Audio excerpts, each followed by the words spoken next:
আসসালামু আলাইকুম। আসলে আমি এক প্রকার অসুস্থ হয়ে পড়েছি।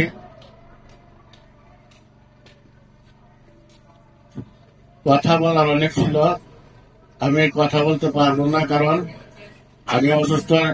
আগে থেকে আমার ডায়াবেটিস, ক্যান্সার, বিভিন্ন রোগে, কিন্তু আমার মেয়ের মুক্ত শহীদ হওয়ার পূর্বে আমি মোটামুটি সুস্থ ছিলাম।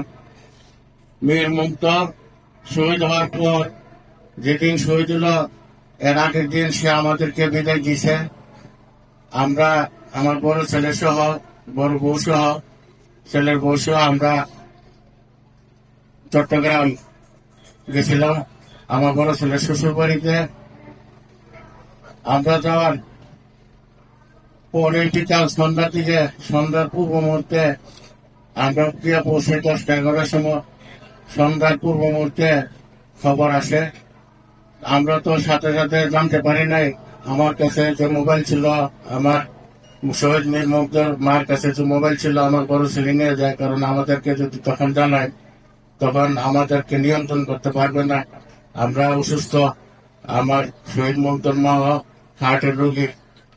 কিন্তু শেষ পর্যন্ত আমরা ভোরে সকাল 7টার ফ্লাইটে সেখান থেকে ঢাকা আসার, মা বাসা উত্তরা আসার পর যখন দেখলাম যে বাসার চারিদিকে মানুষ নিস্তব্ধ, একটা অন্ধকার অন্ধকার ভাব, তখন আর বোঝার বাকি নেই।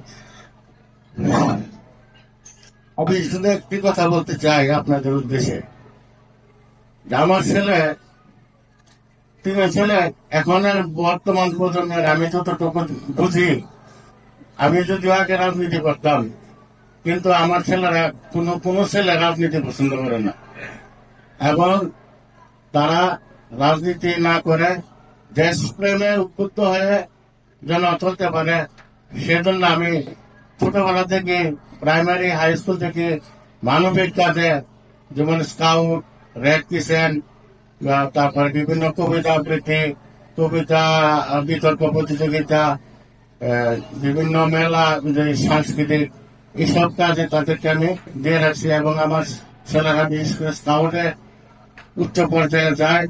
বনানীতে আগুন, বন্যা, খরা, এইসব কাজে তারা ব্যস্ত ছিল লেখাপড়ার পাশাপাশি। এবং ইন্টারমিডিয়েট পাস করার পরে তারা ফ্রিল্যান্সিং করত, মাসে 1-1.5-2 লাখ টাকা রুজি করত। তাদের টাকা দিয়ে তারা চলত, আমাদেরকে ফ্যামিলিতে সহযোগিতা করত। আচ্ছা, যাই হোক, এগুলি আমি বলতে চাই না।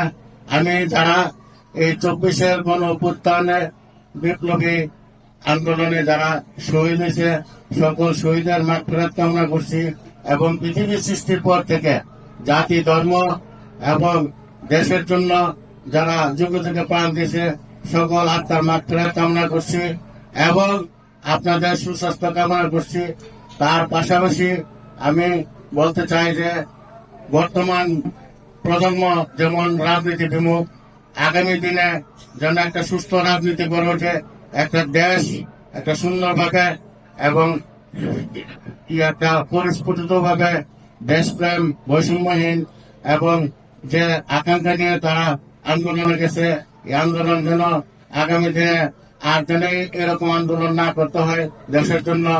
কারণ আমার ছেলে 15 তারিখ আমাকে প্রশ্ন করেছিল, আমরা যখন খাওয়া দাওয়া করে একসাথে হই রুমে, তখন আমাকে প্রশ্ন করেছিল, আপু, এই যে ছাত্রদের আন্দোলন, এটা কি এই সরকার মানবে? তখন আমি বলছিলাম যে এটা একটা যৌক্তিক ছাত্র আন্দোলন, এই যৌক্তিক আন্দোলন এই সরকার মানতে বাধ্য।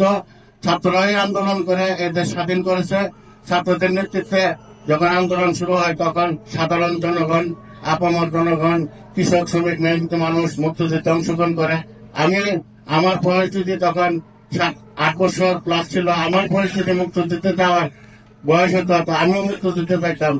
কাজে আমি ওদেরকে কোনো বিরোধ করি নাই, তাদেরকে নেগেটিভ কোনো কথা বলি নাই। তারা, আমার ছেলের বয়স ছিল 26 বছর 2 মাস কম।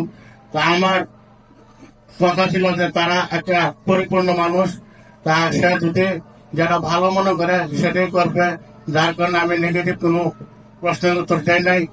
এবং পরবর্তীতে দেখা গেছে যে সে এই আন্দোলনে মানবিক কাজে। প্রথম আন্দোলন যখন শুরু হয় তখন যখন শুনছে যে ছাত্ররা বা জনতা আহত হয়েছে, তখন সে গিয়ে সেটা ছাত্র জনতাকে হাসপাতালে নিয়ে যায়, তাদেরকে বাড়ি পৌঁছে দেয়।